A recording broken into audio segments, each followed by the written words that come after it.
Nitekana umunezero ntangere vyo gusubira kubana namwe banywanyi bacu muriko murabana natwe makuru n'ibiganiro vya misi yose tubandanya gushikiriza kuri no mbonesha kure yacu ari nayo yanyu Muhuza TV numwe tugiye kubageza ko rero amakuru agezwe ko muri no mugoroba wo kugenekerezo y'17 rusama umwaka w'ibihumbi 2023 n'amakuru tuza kugaruka kuri vyinshi bigiye bitandukanye cane ku vyabaye ko mumenyesha amakuru Floriane Irangabiye aho apfungiwe mwibohero rya Muyinga. Ni ibintu biteye ubwoba cane ndetse n'abandi banyororo bo mwibohero bakaba bavyibone bakavuga ko ari agahombera munwa kandi ko ivyakozwe bitubahirije agateka kazina muntu.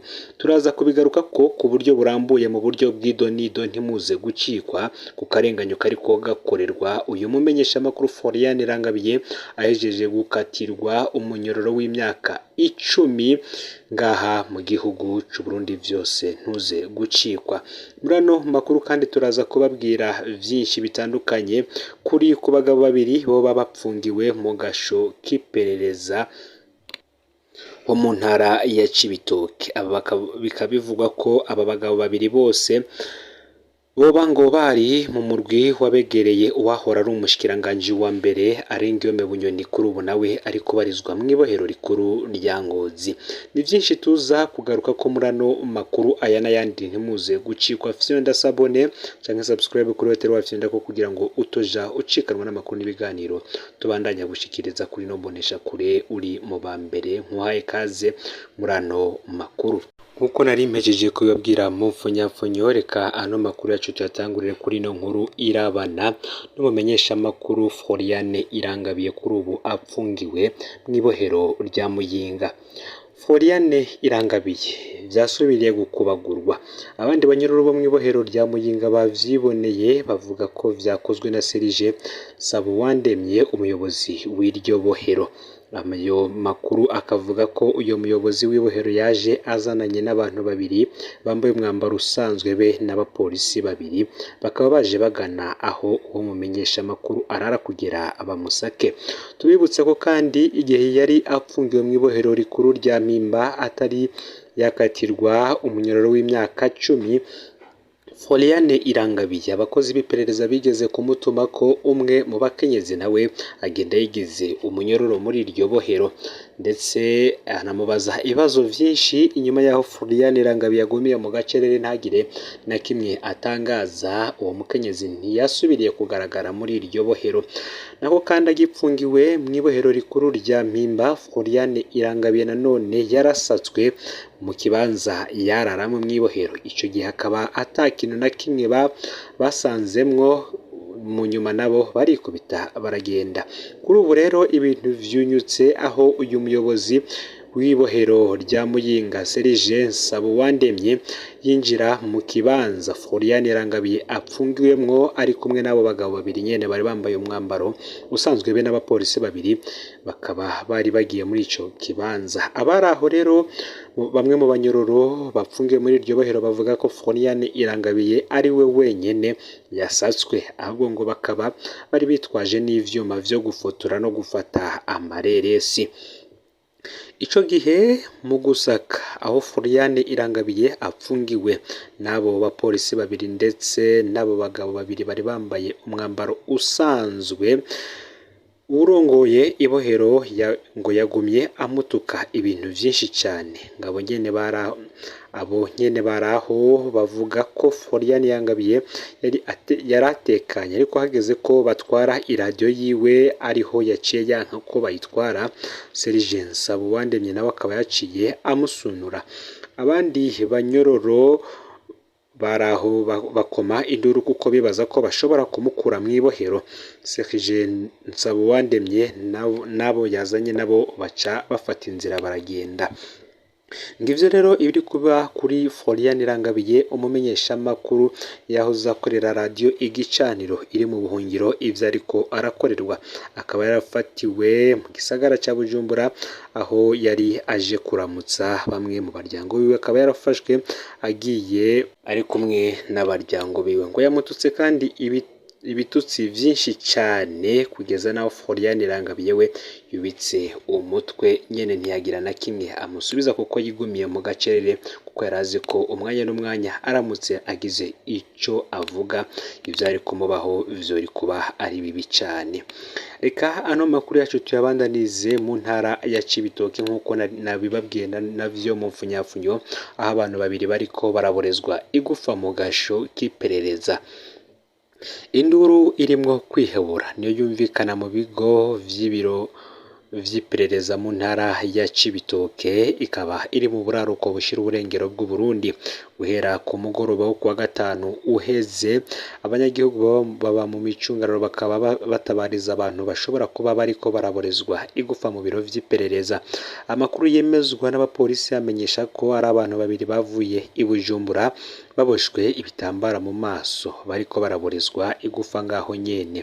Urongoye urwego rw'iperereza mu Cibitoke akaba we ahakana ivyo vyose yagirizwa nkuko vyamenyeshejwe n'amakuru yo mu polisi gikorera ku mugwa mukuru w'intara ya Cibitoke.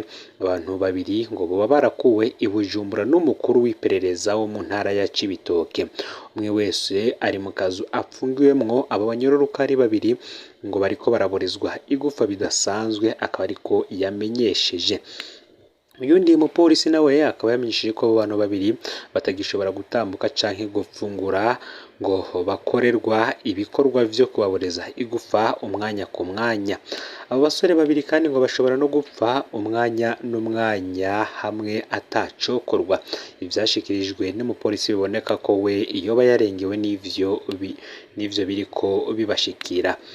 Amakuru yemejwe n'abanyagihugu begereye ibiro bikuru vy'iperereza vyo mu ntara ya Cibitoke bo bakaba bamenyesha ko abo bantu bakekwa kuba bari mu mugwi w'abegereye wahora ari umushikiranganje wa mbere Arengiyome Bunyoni.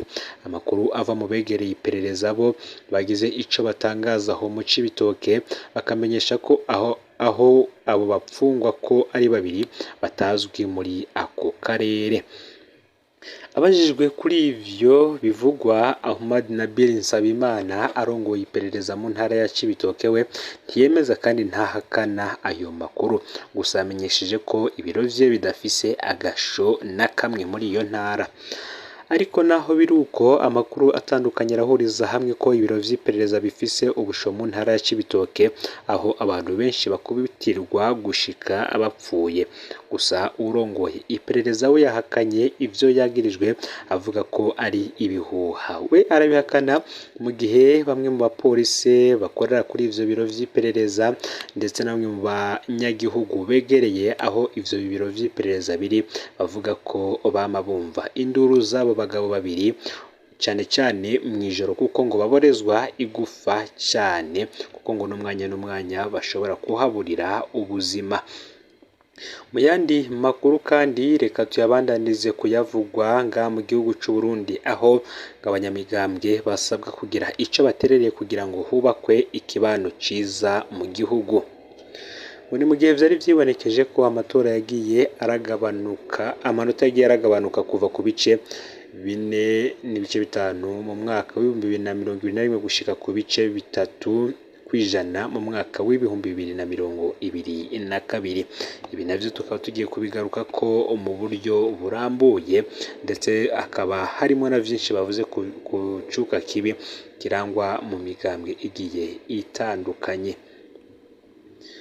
Nkuko nimejeje kubabwira kuri uyu wa gatatu igenekerezo ya 17 Rusama uyu mwaka w'2023 ishiramwe mpuzamadini n'amashingiro yaramutse ryereka abanyamigambwe igipimo cerekana uko umubano mwiza wifashe mu kibano.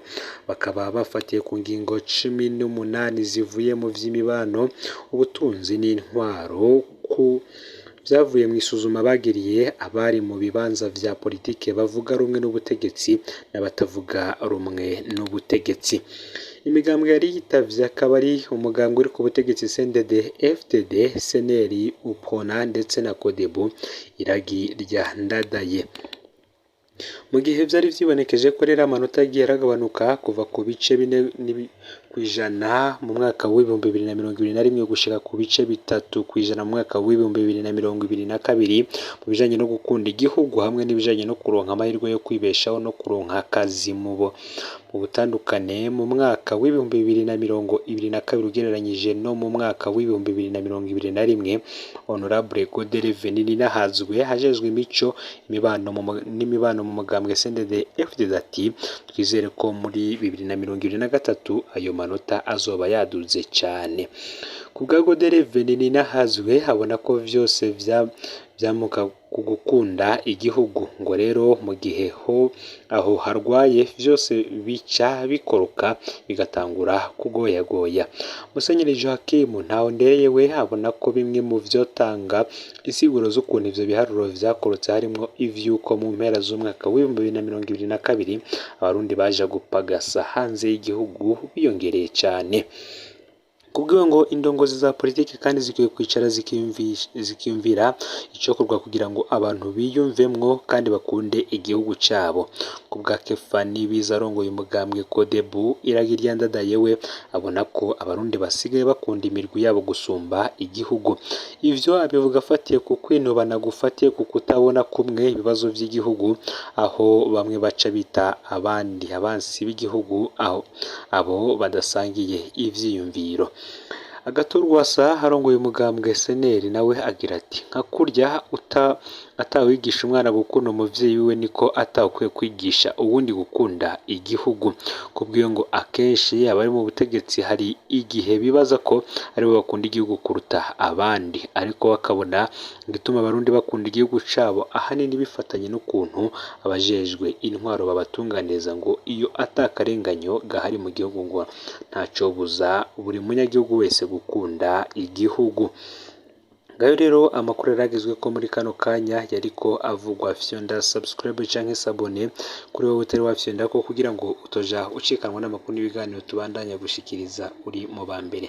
Sangiza no makuru kandi bagenzawe aho babaherereye hose kugira ngo batoja bacikanwa n'abiriko biravugwa bigezwe ko nga mu gihugu c'u Burundi yo bayavugwa mu gisata ca politike, indero, imigenderanire n'andi makungu agateka kazi na muntu, ubutungane ndetse n'ibindi vyinshi. N'Umuhuza TV Imana ibahezagire.